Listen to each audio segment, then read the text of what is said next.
Welcome to chess, ladies and gentlemen. Malika Young Park Dotting Sa, my chess, ladies and gentlemen. I appreciate you guys very much for stopping by. So I have the round one, or actually round two game between the youngest grandmaster in history, Abhimanyu Mishra versus Wesley. So World 960 champion. So it's a class of like the young and the veteran, because you know Wesley So's not old, but you know. You know, when you get into your 20s, you're considered like kind of like, you know, an OG of the game. But anyway, I have the round two game between these guys. It is a very interesting game. It's a pretty up and down game, so it definitely wasn't just kind of like, you know, went one way over the other. So as always, for my people in the Philippines, I would say mabuhay, kamusta na, masaya akong makikinig muli, maraming salamat po sa nanonood ng aking mga video. Mabuting pagbati. Almasal tayo. It is breakfast time over there. Hopefully it's not raining on you guys a lot. I was getting a lot of reports that it was raining pretty constantly, so hopefully it's dried up for you guys. I'm gonna need to come out there when it's when the weather's nice, so I can do. I mean, I don't even surf, but I mean, I want to go to the beach or something. I don't know. I don't know what I'm gonna do when I get out there. But I'm coming to the Philippines at some point when I travel outside of the U.S. But if you guys are ready to go, this is a little bit shorter game. This is a 71 move game, so it's not the 95 move game we saw last time. So the video is not going to be quite as long. I'll see if I can throw my good mornings in at the end. I'll see what kind of time I'm looking like. But if you guys are ready to go, let's take a look and see what we have for this game. So we got D4, D5, C4, C6. Knight comes to F3. So we do have the Slav defense. It's kind of like a mixture between the Slav and the Queen's Gambit accepted, because we do have pawn takes C4 coming up. So knight comes to F6, queen to B3, and then pawn takes C4. And it shows initially Slav, and then it shows that it's Queen's Gambit accepted. So it's kind of like a marriage between the two. So queen takes C4, of course, bishop to F5. We have G3. So we're kind of, you know, going to do like kind of like a Catalan type of situation, it looks like. E6, bishop to G2, knight B to D7. We got castles by white. Bishop comes to E7. Queen down to B3. You know, of course, we're trying to, you know, do a little bit of, you know, tickling this pawn here. Trying to, you know, cause black to defend a little bit. So queen comes to B6. We have knight B to D2. Castles by black. Knight comes to C4. Queen over to A6. Just tossing a little bit of attack on this knight. Also clearing the space so that the knight can come and just add a little bit more pressure onto this knight. Because this knight is really nicely placed, so we kind of want to do something about that. So we have bishop to F4. Bishop comes to E4. Bishop to D6. You know, we would kind of want to maybe plop the knight down in here, because then we're going to get a nice little double attack situation going on. So rook F comes to E8, and this is the novelty of the game. So it's the first time that we've seen this ever.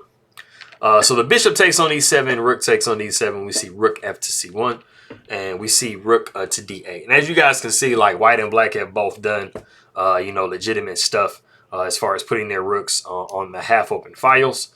Because you want them either on a half open file or a completely open file. So we have A4, knight comes to B6 like I was saying earlier. We have E3, knight takes C4, queen takes C4, queen takes C4, rook takes C4. So now we have all the really heavy, well, not all the really heavy pieces, but the queens are off the board. So we have somewhat kind of gotten into an end game. It's like the middle game and in the end game, as far as like when you leave the middle game and get to the end game, it's not like 1000% like defined. You know, it just kind of just comes down to how you feel, you know, personally.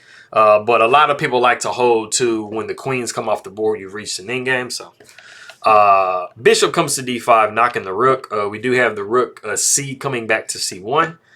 Bishop takes F3. Bishop takes F3. And we do have a bishop versus a knight type of a dynamic. We have A5, a rook A to B1, knight down to D5. We see rook to C5, rook to A8.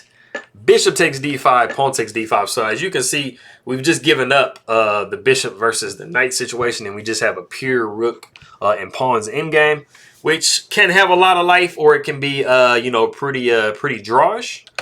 So we have B4, just trying to break open the position. You don't want to have like rooks and you don't want the whole board to be completely like closed down. You want to try to open some lines because that's when the rooks are going to come, you know, get a little bit better than they are. So the pawn takes b4. We got rook takes b4, king over to f8. We got a5, king to e8, rook to b6, rook to c7, king to f1, king coming over to d8. So both players are trying to like make their effort to improve their king's position as much as possible. We have king up to e2. We have f5 to h4, king over to c8, and then we have actually kind of a critical position that we have here. We do have king coming to d3 in this position, but this position is actually pretty good for Mishra. It's about a pawn's worth of an advantage, which isn't like, you know, like completely winning, but it's definitely, you know, a nice little advantage to have. In this position, it's nice. An alternate possibility was king to f3. Then after king comes down to d7, king to f4, g6, king coming up to g5. As you can see, this king is starting to really creep into this black's position. So it's just a little bit stronger of a king than black has. But like I said, we did see king to d3, which, I mean, it's still pretty nice. King comes over to b8. We see king to c3, rook to c8, king to b4, and then king down to c7. And, I mean, I think the major difference between the king movement that we saw before, not going to there, but going to here, and what we see here is this rook is kind of weird. I mean, it's placed really kind of strange on the board, you know, and it's like this king is blocking its retreat. So it's not probably the most comfortable position to be in as far as the rook is concerned. But of course, as the computer says, it's pretty much dead equal. So the rook comes to c2. We got g6. Rook comes to a2, just making sure that we hold everything and keep it solid. Rook c to b8. We have king to c5. And of course, you know, this king isn't going to move because then it's going to allow the king to start to kind of penetrate like we saw earlier. So we have rook over to a6, kind of like a little waiting move. Rook comes to a4, same thing white does. Rook b to a8. Rook takes a6. Something has to give now because now you're putting a lot of pressure on these on this pawn. Rook takes a6. We have king down to b4. Rook back up to a8. We see rook down to a3. We got king to d6. Rook to b3. h6. King to c3. Now we're trying to like throw a little attack on this pawn. So, I mean, we can definitely go into like this little pawn trade and stuff like that. That's fine. King comes back up to c7. We see rook to a3 defending. g5, pawn takes g5, pawn takes g5. We have rook down to a1. We have rook to h8. We see king to d3. King to b8. We see rook to b1. King down to a7. King to e2.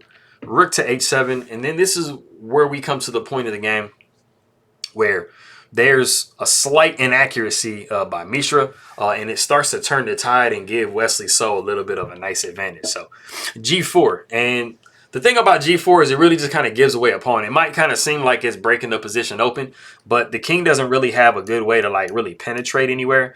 So usually when you give up a pawn, you're trying to clear like space or like an avenue for like a piece to go in, but that really isn't happening. So pawn takes g4. After rook to g1, you have rook to h4. And as you guys can see, it's pretty much just a donation of a pawn. Like there's not a way to win it. You would have to then push f3 to clear, you know, space for the king. You know, you can always come over here, but, you know, it's just going to take you a while. And the rook is held there pretty well by this pawn. So, I mean, there's not a way to really like move the rook out of the way. So we have rook to h5. Rook comes back to g1. King comes to a6. It says, hey, man, you can go ahead and take this g pawn. I'm going to go ahead and take your a pawn. And I'm going to get a completely passed pawn. So that's what happens. Rook takes g4. Rook takes a5. We have f4. Pawn takes g4. Pawn takes f4. Pawn takes f4. Rook to f5. And as you guys can see, not only are you down a pawn as white, but you do have a completely passed pawn, and this rook is blockading this pawn, and you have a broken pawn structure. So, I mean, just visually, it's not looking very good, and it's actually very, very winning for black. King comes to e3. You know, of course, as long as you know, hold the position like you're supposed to. King comes to e3. We see rook to f6. Rook up to g7. We see b5. Rook down to g1. We got b4. Rook to a1 with check. King comes to b5. Rook to c1, b3. So as you guys can see, this pawn is like getting pretty far. So it's getting pretty hard to try to hold it. The king comes to d3. We see king to b4. Rook comes to f1 trying to maintain your pawn. Rook comes to f5. And black is really kind of putting white in like a zugzwang. Like there really isn't a lot of moves that you can make, that you really want to make. You really kind of want to just pass the move to black. But rook comes to f2, just kind of like a little, trying to not change the position too much. King comes down to a3. We see king to c3. Rook comes to h5. We see f5. b2, because we're like, hey man, you pushing your pawn, I'm pushing my pawn. Rook comes to f1.